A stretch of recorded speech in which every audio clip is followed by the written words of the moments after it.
A imigração de italianos na região serrana do estado virou filme. Hoje a gente está aqui com o Bruno Faustino, ele que editou, criou o roteiro e dirigiu o documentário A Saga Italiana nas Montanhas Capixabas. Fica com a gente para entender como que essa imigração influenciou a cultura em Venda Nova do Imigrante a ponto da cidade ser aí coroada capital nacional do agroturismo.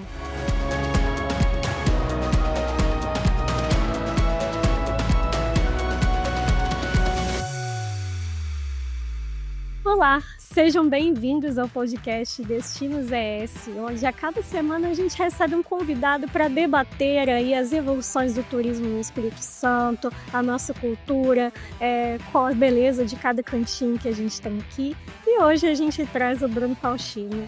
Ele que é roteirista, editor, jornalista. Um pouquinho de tudo, né? Tem tudo. Para a gente conversar sobre o documentário que ele produziu sobre a imigração italiana em Venda Nova do Imigrante. Seja bem-vindo, Bruno. Muito obrigado, Lud. Muito obrigado. É muito bacana a gente poder mostrar um pouquinho de como a nossa cultura é rica e poder deixar um legado, que eu acho que a marca do documentário é você deixar uma história para as pessoas. Então, lá na frente, daqui uns 10, 15 anos, alguém vai lembrar, já fizeram um documentário sobre a imigração italiana no Espírito Santo. E é isso que a gente quer deixar, um legado. E foi muito bacana ouvir e contar as histórias. Maravilha, vamos a elas então. Mas antes de irmos às perguntas, esse podcast é um oferecimento de Assembleia Legislativa do Espírito Santo, 190 anos.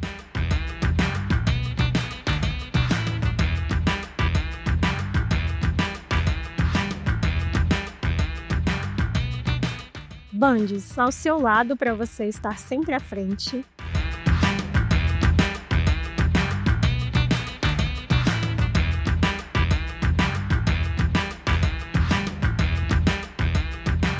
Banestes, juntos para o futuro.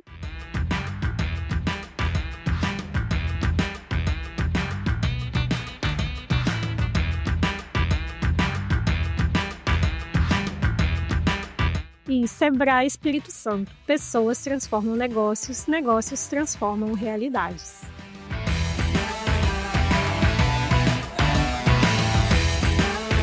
E Bruno, agora a gente vai começar, né? E aí eu queria saber de onde que surgiu essa inquietação, essa vontade de ter esse registro, né, da história da imigração italiana aqui nas Montanhas Capixabas e especificamente lá em Venda Nova do Imigrante. Bom, a gente começou a pensar nesse trabalho quando a imigração italiana no Brasil completa os 150 anos, então em 2024.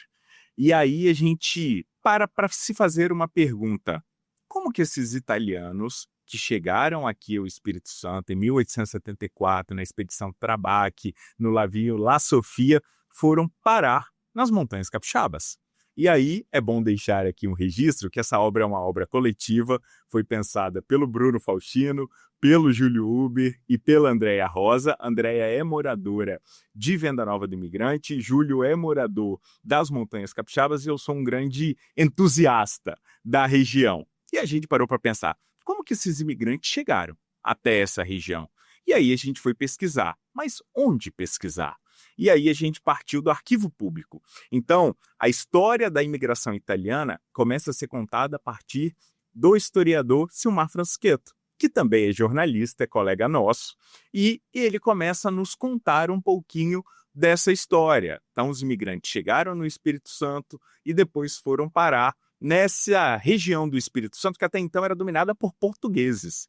E aí a gente só descobre quando a gente vai futucando um pouquinho da história. Eram fazendas portuguesas ali na região que usavam mão de obra escrava. Com a abolição da escravatura, os escravos foram embora e as fazendas ficaram ali meio que à deriva, sem mão de obra. E os imigrantes italianos que foram para a região, por meio do Rio Benevente, subiram até a região mais alta e depois desceram para Venda Nova, eles começaram a comprar e trabalhar naquela região. E a gente ouve, durante o documentário, algo muito bacana das histórias das famílias é que Venda Nova não tinha nada. E uma frase do seu Máximo Lourenção, que é um dos personagens, é: isso aqui era mata pura. Então, só tinha mata, só tinha mato, não tinha mais nada. Então, os italianos começaram a desbravar a mata para começar a produzir. Primeiro, produzir para subsistência. Por quê? Eles vieram para o Espírito Santo enganados. Falaram que ia ter terra boa, falaram que ia ter carne todo dia e que aqui era o paraíso. Encontraram um monte de mato, um monte de terreno abandonado, que eles mesmos tinham que descobrir ali onde que era Desbravar. certo. E estavam longe e nem sabiam onde estavam, na verdade, porque eles não imaginavam que eles iam parar no Espírito Santo. Eles vieram para o Brasil, mas vieram parar no Espírito Santo. E aí começou todo esse trabalho de pesquisa com as famílias. E a gente fez questão, tanto eu, quanto a Andréia, quanto o Júlio, de ouvir pessoas que vivenciaram essa história de Venda Nova lá atrás. Como que era Venda Nova lá atrás? Então, o seu Clarindo Brioski vira para a gente e fala assim: isso aqui, essa BR, eu trabalhei à noite aqui para ajudar, quebrando pedra para construir estrada. Ou seja, eles estavam num lugar que não tinha nem estrada, não tinha acesso, não tinha nada. Então, eles mesmos, com a força de trabalho, que essa é uma marca dos italianos, trabalhar em conjunto, começaram a construir a cidade em mutirão. Então, essa parte de cooperação que a gente fala no documentário vem muito desse espírito italiano, de uma família ajudar a outra. E eram poucas famílias que estavam ali. Então, as famílias falam assim, você me pergunta, quantas famílias? Dá para contar na palma da mão. 10, 15 no máximo. E eram famílias muito grandes. Por quê? Porque eles precisavam de mão de obra para poder trabalhar. Então, tinha-se muitos filhos para ter mão de obra, porque não tinha acesso, não tinha ninguém. Então, a família trabalhava e, quando se juntava, conseguia um volume de mão de obra para poder trabalhar ali na rodovia. E é aí que começa o documentário, que ele tem um nome sugestivo. Você falou lá, a saga dos imigrantes italianos, mas ele tem o Tutti Buona Gente antes, né? Então ele tem um pouquinho do italiano, que são todos gente boa pra caramba. Então a gente pega o Tutti Buona Gente para poder contar um pouquinho dessa saga nas Montanhas Capixabas. Que envolve isso, né? Envolve esse senso de comunidade, de parceria, tudo gente boa mesmo. Tudo gente boa. E que elementos da herança italiana vocês mais identificam assim na cultura capixaba hoje? Quais foram, né, os maiores legados que eles deixaram e ainda deixam? A gente vê muito, quando a gente chega na cidade, aquele orgulho de ver as cores da Itália em Venda Nova. A gente tem muito da culinária italiana presente na região até hoje. Então, todo restaurante que você vai tem lá a sua polenta, tem lá um queijinho, tem lá a sua linguiça. E as músicas. Quem aí já foi na festa da polenta? Quem já foi na festa da polenta sabe que a festa da polenta tem comida boa, tem o tombo da polenta, que é a atração principal, mas tem muita música. E eles fazem questão de ter música, dança típica.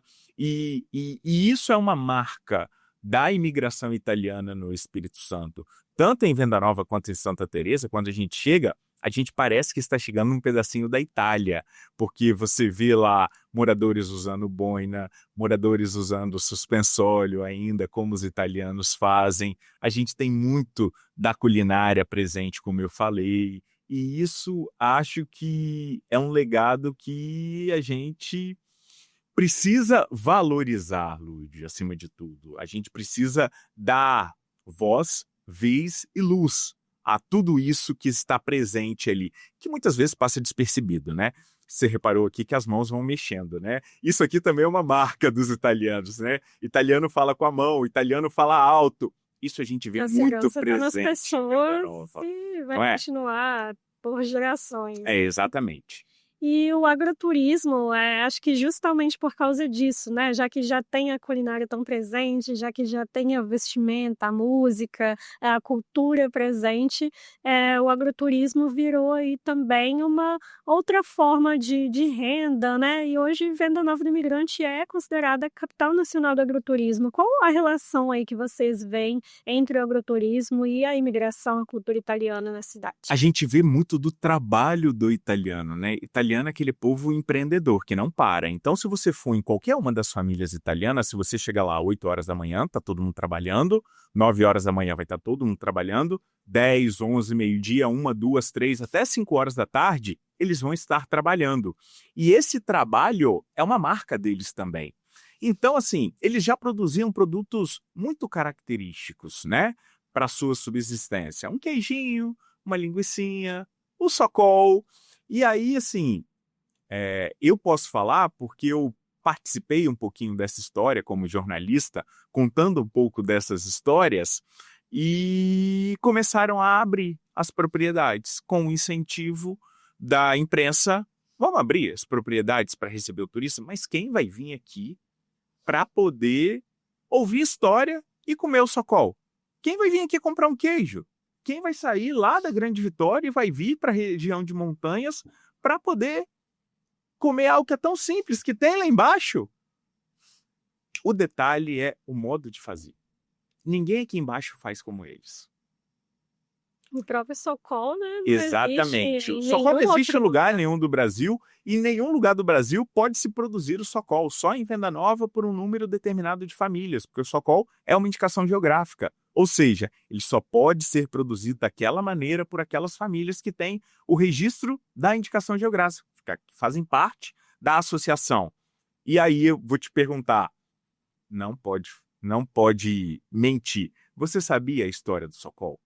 Antes da nossa conversa ali no bastidor? Eu sabia o básico. O Eu básico. sabia, né, que eles não tinham geladeira, que era uma forma tradicional de armazenar carne, mas, né, descobri outras coisas aí Pois também, é. você. Então tá. Então vamos compartilhar com quem nos acompanha. O socol, gente, é aquele embutido, hoje feito com o lombo do porco, temperado com alho, sal e pimenta do reino, e que fica penduradinho lá, secando durante um determinado tempo até perder a umidade e virar um embutido. Só que lá, quando os italianos chegavam, o socol era uma forma de aproveitar todas as partes do porco. A família, quando criava um animal e abatia o animal para poder comer, eles não podiam se dar ao luxo de desperdiçar nada. Então, todas as partes do animal eram aproveitadas. Uma delas era a parte que faz o socol, que era o pescoço. O pescoço é uma carne muito gordurosa, então não adiantava fritar, porque ia ser só gordura. Não adiantava colocar numa sopa, porque ela não ia dar o sabor. Então, o que eles faziam? Botavam lá. E o socol tem esse nome porque a parte do pescoço era chamada de ossocolo, no dialeto do Vêneto, de onde vieram as famílias que habitaram a Venda Nova do Imigrante. De uma região específica, exatamente. E o nome, você Venda Nova, tem a ver com Vêneto também? Não, era uma vendinha que tinha mesmo na região. Então, por isso que ficou Venda Nova do Imigrante. Por isso, o imigrante sim, mas a venda é por causa da vendinha que existia lá antigamente. E aí, o socol depois virou iguaria, porque se precisava produzir em grande quantidade. O seu Máximo Lourenção, no documentário, fala assim, cada família produzia 2. Essa parte e essa parte do pescoço. Então, cada animal, cada porco, só dava 2 socol.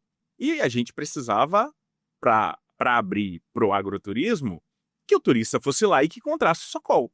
E aí se pensou na parte do lombo, o lombinho de porco hoje, que eu consigo ter um lombo maior, consigo fatiá-lo nos tamanhos certos para que ele fique uniforme e que eu consiga produzir isso E a escala com frequência. Então, assim, hoje as pessoas vão à Venda Nova para experimentar socol, para experimentar queijo. Temos vários produtos, geleia, antipasto. E isso foi crescendo ao longo do tempo. Boa parte desse sucesso do agroturismo se deve à imprensa, que foi lá, que abraçou a ideia e que colocou isso para poder girar. E eu já tive a oportunidade de visitar outras regiões de agroturismo no Brasil. Posso te garantir, Lourdes, nós estamos muito bem em relação ao Brasil. Ninguém faz agroturismo como o Espírito Santo faz, e é por isso que a gente tem o título de capital nacional do agroturismo, porque ninguém faz como nós. E é uma curiosidade também da região, é que cada família é especialista num produto específico, né? Tem gente que é específico no socol, tem gente que é específico no queijo, tem gente que é específico em geleia e em antipastos, em massas, e isso é muito bacana. Isso é o mais legal. Que cada um tem o seu Não há produto competição entre ali, eles, exatamente. entendeu? Cada um tem uma coisa única a cada um tem oferecer. Exatamente. E o turista pode aproveitar dessa diversidade, né, de produtos. E você mencionou, né, que de início as pessoas tinham dúvidas se realmente as pessoas iriam se interessar por aquele lugar, por aquela cultura, né? Hoje vocês tendo feito o documentário, tendo já Não, exibido, nem tenha qual que é o impacto disso, né, para os capixabas em geral e especialmente para o pessoal lá de Venda Nova, né? A pessoa passa a entender que ali também é um local de cultura, de legado para se passar aí pelas gerações. E é o que eles querem. Quem assiste o documentário consegue ver que realmente aquele é um pedacinho do Espírito Santo muito especial. E eles fazem questão de manter essas tradições vivas, que é o mais legal. É o mais legal. Eles não precisaram de inteligência artificial, não precisaram de Instagram, de Facebook. Isso impulsionou. Mas não foi por conta disso que a cidade recebe esse título de capital nacional do agroturismo. Então, assim, é muito do trabalho deles. E toda vez que você vai em Venda Nova, você descobre um negócio novo, você vê uma coisa nova. Nunca é a mesma coisa. Tem sempre alguém inventando alguma coisa diferente. Já comeu pizza de polenta? Não. Pizza de polenta é uma das coisas mais gostosas que eu já comi na vida. E surgiu onde? Em Venda Nova do Imigrante. Um disco de polenta, na chapa, coberto com molho de tomate, antipasto, queijo da região, que vai lá, dá uma casquinha, salivando. Cultura italiana e uma criatividade brasileira, né? Exatamente. Então, assim, eles vão se redescobrindo ali, os empreendedores. E isso é muito bacana. Claro, tem um apoio muito grande ali, um incentivo e uma capacitação que o Sebrae realizou com eles. Porque sem capacitação é impossível, né, você alavancar o seu negócio. E isso foi muito importante. Esse trabalho que o Sebrae desenvolveu ali. O ali. consumidor quer, né? Quais são as demandas, o que é interessante fazer. É isso. Então, assim, eles têm a expertise, mas eles também têm a parte técnica para fazer o negócio funcionar. E funciona muito bem, né? Eu sou fã das Montanhas Capixabas, não tenho dúvida disso. E esse foi um dos motivos que a gente escolheu Venda Nova para poder contar esse pedacinho da história. E aí, Bruno, o lançamento do documentário veio com os 150 anos da imigração. Exatamente. Lançamos lá no final de 2024. E é muito bacana quando você exibe a história do outro e que o outro se emociona. É sinal de que deu certo. Confesso para você que a minha voz embargou na hora do lançamento, porque eu estava presente, o Júlio Uber estava presente, a Andréa Rosa também presente. A gente lançou num seminário de turismo em Venda Nova. E quando você vê as pessoas aplaudirem e se interessarem, ninguém saiu da sala. Esse é um termômetro de que o negócio está indo bem. Se nos 10 primeiros minutos ninguém saiu, é porque vai ficar até o final. E isso é muito bacana para quem realiza. E você vê as pessoas se emocionarem com a própria história delas. E assim, quem vai vir aqui contar a minha história? Por que a minha história é importante? Não, a sua história é importante porque ela faz parte da história também. Ela faz parte de um todo. E esse todo faz muito sentido para a gente. Então você vem com pequenas histórias e monta um todo. Opa, a gente conseguiu entender um pouco da imigração. E isso não tem, assim, dinheiro que pague. Não tem dinheiro que pague. E é muito bacana porque esse projeto é um projeto de lei de incentivo. Veio da Lei Paulo Gustavo. Então a gente foi selecionado, escreveu o projeto, foi selecionado, desenvolveu a obra e entregou a obra para o município. Então, esse projeto não é um projeto do Bruno, é um projeto de Venda Nova do Imigrante. É graças à Lei Paulo Gustavo que a gente conseguiu desenvolver. Agradeço demais a Venda Nova do Imigrante que acampou a ideia e que aprovou o projeto para a gente poder contar essa história. E isso é sensacional. Quando a gente tem leis de incentivos, tem o serviço público a favor da própria população, porque pode falar assim, quem desenvolveu foi o Bruno. Ok, foi o Bruno, mas eu estou contando a história do município. Eu estou contando uma história ali que não foi retratado até hoje e que está disponível, está aberto lá para o público ver, que está disponível para que a escola exiba, para que as crianças façam trabalhos de escola, que possam ouvir, que possam conhecer, que encontrem com um dos personagens na rua e falem, eu vi você no vídeo. E isso é legal demais, isso é muito bacana.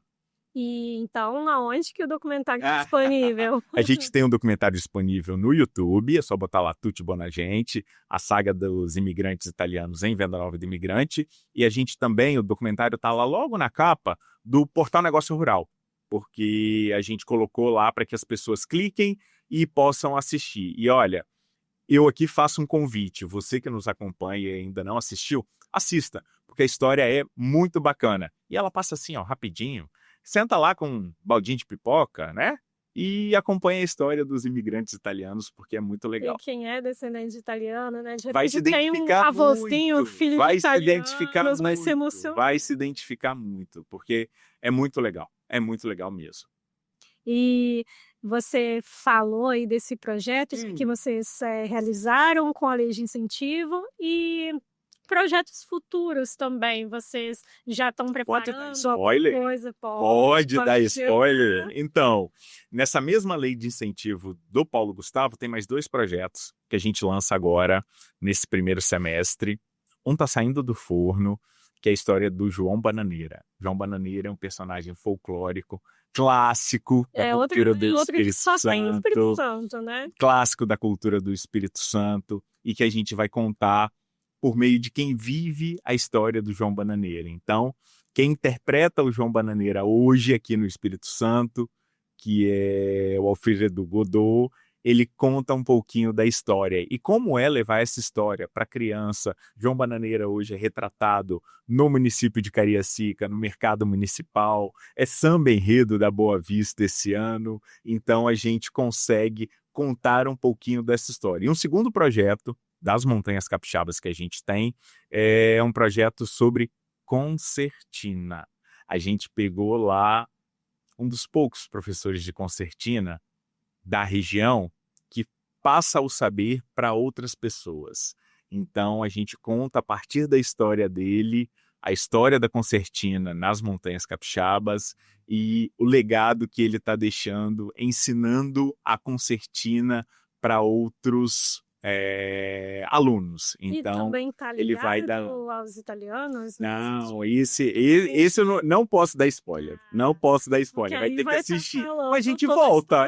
Eu aqui já estou me convidando para poder voltar. Eu, Júlio, para a gente conseguir contar um pouco dessa história, que é muito legal. É muito legal. Muito legal. E é exatamente isso, né? É muito importante vocês continuarem produzindo esses filmes até pro capixaba, assim, que muitas vezes tem essa mentalidade, né? Não sabe que aqui tem cultura, que tem algo que só existe aqui no Espírito Santo, que a pessoa que é de fora às vezes vem, se interessa. O que é do Espírito Santo que é só do Espírito Santo? E volta e meia a gente está procurando essas leis de incentivo e tenta encaixar esses projetos para que a gente possa realmente mostrar um pouquinho desse nosso Espírito Santo para o Brasil, né? Porque o Bruno produz, o Júlio produz, a Andréia produz. Mas quando ele ganha a internet, ele ganha o mundo. Então, qualquer pessoa no Brasil, no mundo, vai conseguir assistir um pouquinho e vai se interessar um pouquinho também por essas histórias que são tão nossas e que para a gente parece ser tão normal, banal, né? Que quando a gente vai para fora, isso ganha uma visibilidade muito grande. As pessoas se surpreendem, se comovem. Exatamente.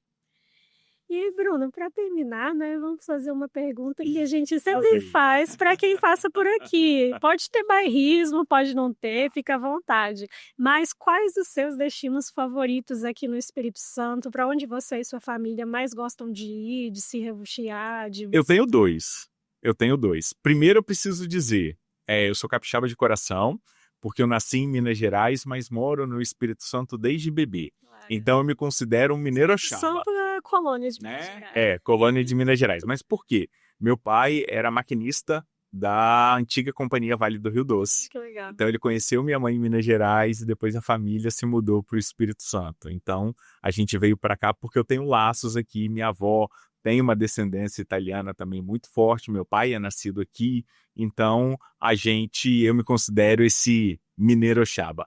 gosto muito das Montanhas Capixabas, gente. Vocês não têm ideia de como eu sou apaixonado pelas Montanhas Capixabas. Se me chamar 10 vezes para ir, eu vou. Eu vou. Sem pensar. Ah, vai fazer o quê? Vamos lá passear. Vamos lá, eu adoro. E tem outra região que eu acabei descobrindo ao longo do tempo. A minha esposa é do sul do estado, é de Guaçuí. E eu fiquei encantado com a região do Caparaó. O nosso Caparaó é lindo demais, é lindo demais, é lindo demais. Quem não conhece, precisa conhecer. O que é Pedra Menina, o que é o Patrimônio da Penha, como aquilo se transformou e como aquilo tem impulsionado novos empreendimentos turísticos.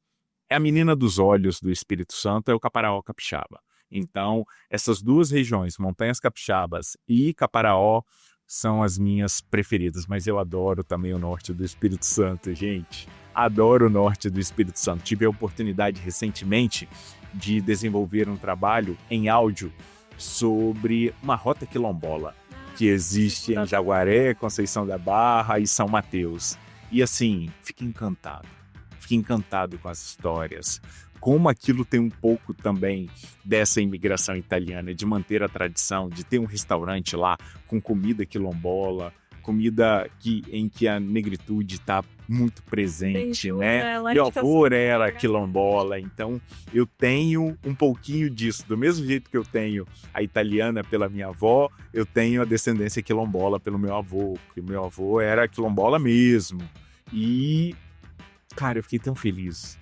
Fiquei tão feliz em poder contar essa história que, vale a pena conhecer também, tá? Montanhas, Caparaó e vá também para a Rota Quilombola lá. Ou seja, muitos lugares. Assim, é difícil falar, né? De um estado tão diverso. Mas o que se são um estado tão diverso. É tão gostoso falar de turismo, falar de cultura, falar de entretenimento, falar de jornalismo. E quando a gente consegue juntar tudo isso, tem brilho no olho. E se tem brilho no olho, aí a gente trabalhe com aquilo que você gosta e não vai parecer que você está trabalhando. É isso, gente. Exatamente. Bom, e a gente está ficando por aqui, mas antes da gente encerrar, fica com uma palavrinha dos nossos patrocinadores. Aqui, pela primeira vez, foi aberto o caminho para dar voz àqueles que não tinham. Neste lugar, os capixabas descobriram que quando todos podem falar, o que se ouve é a voz da cidadania. Pensando sempre à frente e olhando para frente também. Cada marco da história, dos direitos e das conquistas do Espírito Santo nasceu aqui, na Assembleia Legislativa. São 190 anos de desafios e conquistas, construindo junto com os capixabas os avanços da educação, do desenvolvimento econômico e social do nosso estado. Abrindo as portas para todos, representando a sociedade com diversidade, transparência e modernidade. E o que esperar do futuro? Juntos, vamos continuar fazendo história.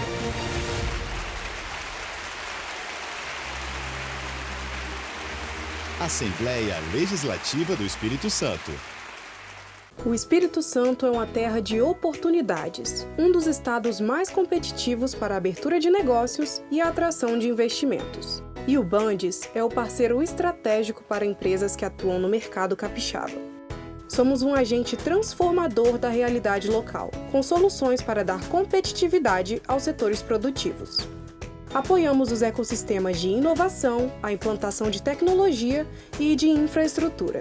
Financiamos a modernização industrial, o setor turístico e as empresas de comércio e de serviços. Também trabalhamos na estruturação de parcerias público-privadas e com programas de fomento. Sempre alinhados às causas de sustentabilidade, buscando preservar os recursos naturais. Bandes, investindo na transformação sustentável do Espírito Santo.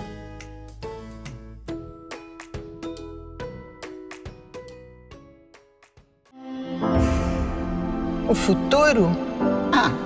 O futuro sempre foi meu companheiro. Para onde sigo? Cultivando o passado, inspirando novas histórias. O futuro me move, me desafia. Ele não é só o destino, é o caminho que me formou e me ensinou a ir além. E é Ele que me leva ainda mais longe. Sempre perto de cada um. Porque quando olho pra frente, Lembro quem sempre esteve ao meu lado. Investindo, inovando. acreditando. Eu sou inovação. Eu sou tradição. Somos um banco que se orgulha de onde vem. Mas principalmente pra onde vai. Somos um Banestes e se reinventa a cada dia. Porque é assim que caminhamos, evoluímos e crescemos. Banestes, juntos para o futuro.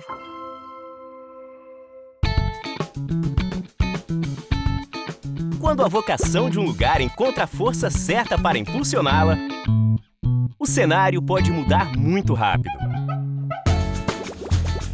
O propósito do Sebrae é transformar territórios impulsionando vocações, apoiando os pequenos negócios, fortalecendo o turismo local.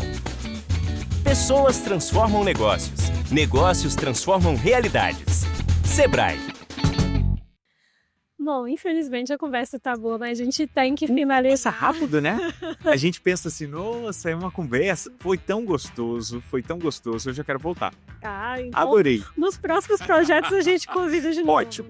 Obrigada por aceitar o nosso convite, Eu viu? que agradeço, Parabéns Karen. aí por exaltar a cultura do Espírito Santo, da imigração, enfim, o que só tem aqui no estado, né? Para o pessoal que é daqui conhecer e ver que também tem coisa boa aqui para se fazer. Eu adoro, eu vou continuar fazendo, porque na verdade é aquilo que eu falei. Eu faço com o maior prazer, com o maior carinho. As pessoas não veem, mas a gente acorda 3 horas da manhã para poder Pegar a estrada. pegar uma ideia, pegar uma estrada, ter uma ideia e vai para frente do computador, edita um pedacinho, depois volta para dormir, aí não consegue dormir e volta para terminar a edição, e é muito legal. Para acompanhar a gente nas redes sociais, o meu Instagram é @bdebola_Faustino, BP Faustino. Tem o do Júlio Uber, julio.uber com H, julio.uber com H, e tem o da Andréia Rosa, andrearosa.vni. Acompanha a gente que tem muita coisa boa vindo por aí. Por trás desse documentário e que já estão planejando os Outros, se Deus quiser. É isso aí, então. E para continuar acompanhando a gente, siga o @Revista S Brasil para continuar assistindo aí aos nossos episódios. Até a próxima edição.